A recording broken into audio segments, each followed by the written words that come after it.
Now, as we are all aware, a bridge, crossing bridge used by pedestrians, collapsed, which injured, basically killed 6 people and injured a few others. It was built by a freelance group called the FIGG Bridge Group. Designed the Florida Pedestrian Bridge, and that's the bridge that collapsed. And apparently, they built it within a day or 2 days or so.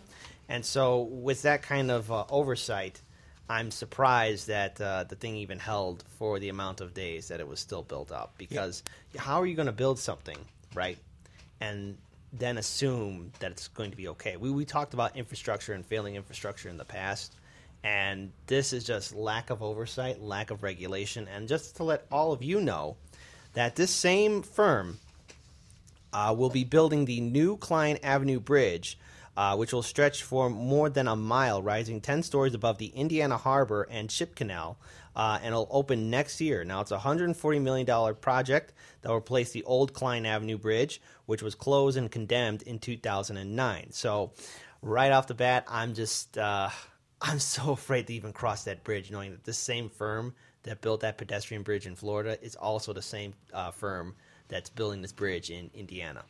I think two things. I think first, we shouldn't critique a company for building a bridge quickly. Yeah. China puts down a new railroad station in 19 hours. They just know how to do it right. And in this case, you have a company who has, I believe, 11 different safety violations it's accrued from its practices over years. And knowing the way that we organize and regulate and allow companies to do what they want, it doesn't surprise me that this company was just one of the companies that built a bridge that wasn't able to be built the way it was. It was done cheaply and quickly in a way that didn't work. It's different if it's done in a way that does work. Right. And then further, I'm curious to see, because it's one thing to build to just go, we have a small job. If you're a company that's building a giant bridge that's over a mile long, and 10 stories above the but harbor. regardless, you put a different amount of effort into making sure it works than a footbridge over a street. So this seems more likely to me that it's a case of negligence? it's a small project. Just have someone do it. They probably subcontracted Wasn't it out. it a 6-lane road though? Yeah. Yeah. That's kind of big. It's a big project. Yeah. That is a serious project, but it's a project. Also, here's something for everyone to take into account.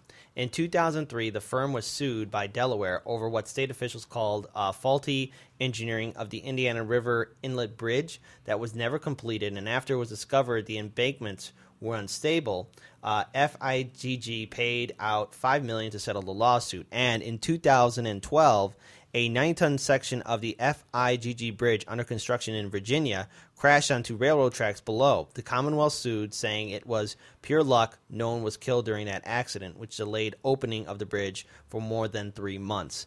I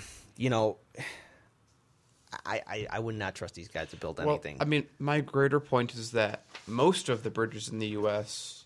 are similar to this in some way. Well, they're all falling apart. Our entire infrastructure. That's my point. That's mostly due to age, though. Yeah. Right? Well, but my point from it is to only be afraid of these bridges by these companies, if that's the degree of fear that would enable that fear to exist, is kind of useless if it's not spread across. I'm pretty sure other companies are doing the exact same thing, cutting corners. I'm saying either it's cutting corners yeah. right now, or it's a bridge that was meant to last longer, but no one's paying anything to maintain it. It works out the same way that most of the infrastructure in the U.S.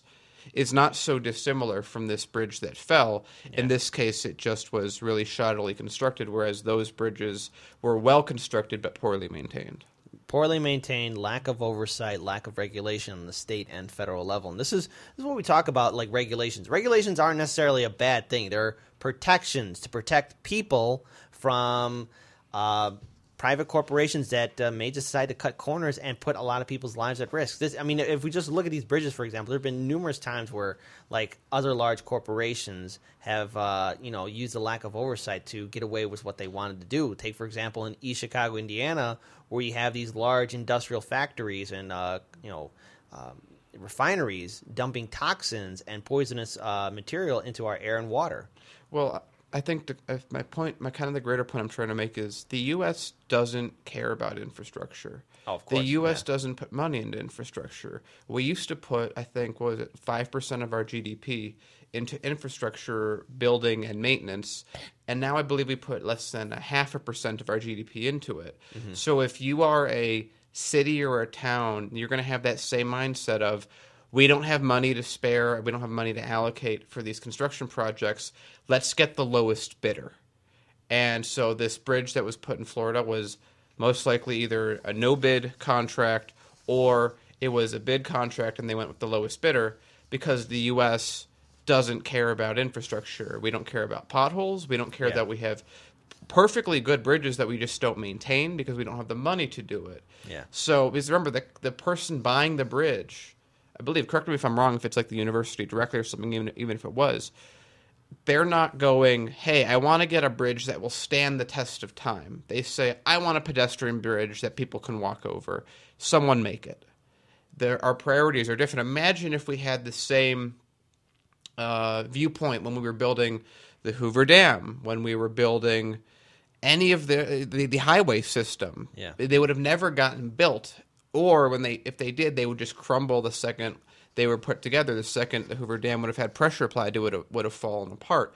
But at that point in time, people cared about doing it correctly and doing it right the first time, and not, we'll do it the cheapest possible way we can. If we have to cut corners to save a buck or two, we'll do it. Yeah. That's the mentality that's both given that companies have, like you were saying, but it's also the attitude of the people that hire them that just want the cheapest bridge possible, like it's a T-shirt or something. And same thing towards the elected officials that turn a blind eye to it because perhaps maybe they're paid off due to the fact that we have money in politics. And this goes back to the points that we always mention. Like, find out where your elected officials stand on current issues. Find out where they stand on public safety as well as on regulation. Because this one crisis that happened in Florida, there's going to be more of it, and it's just not just one example. It's just there's plenty more.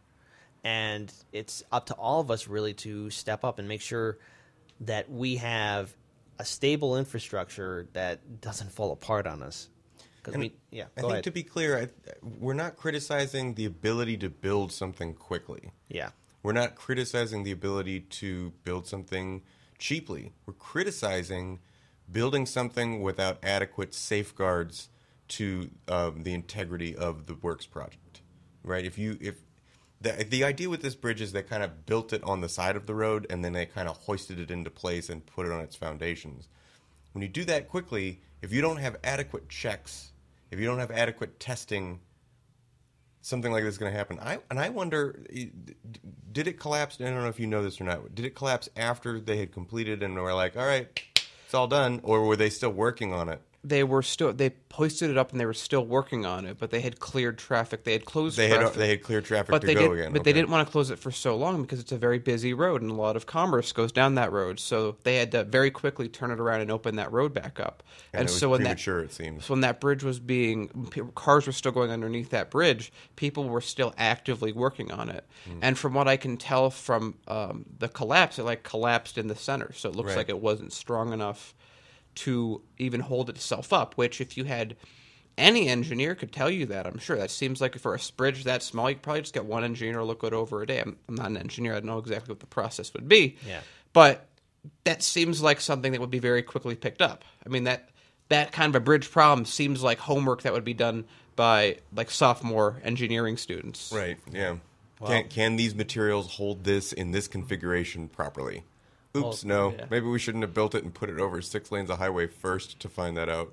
Research, and sometimes cutting corners is going to cost you. But that's what I was saying with my original point, that it was designed in a way that cut corners.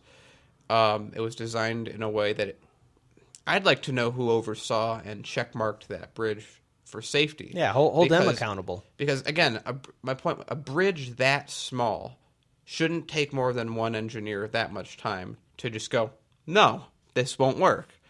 It's a bridge that goes over 6 lanes of traffic that was built on. I mean, this was cutting corners again. This was doing it too quickly. They wanted to get the road back open too quickly. Yeah. They probably the bidding process didn't adequately, this was just a failure, but it's a normal failure. It's a failure of the configuration that we've come to know for the last 40 years. Do it cheap, do it fast, cut corners. It's almost like the desire to make money and save costs ended up costing lives. Well, time to find out who's was responsible, who gave the green light to let it go through, and who were the officials that turned a blind eye to this as well. So, we're going to follow through with the story and see what happens.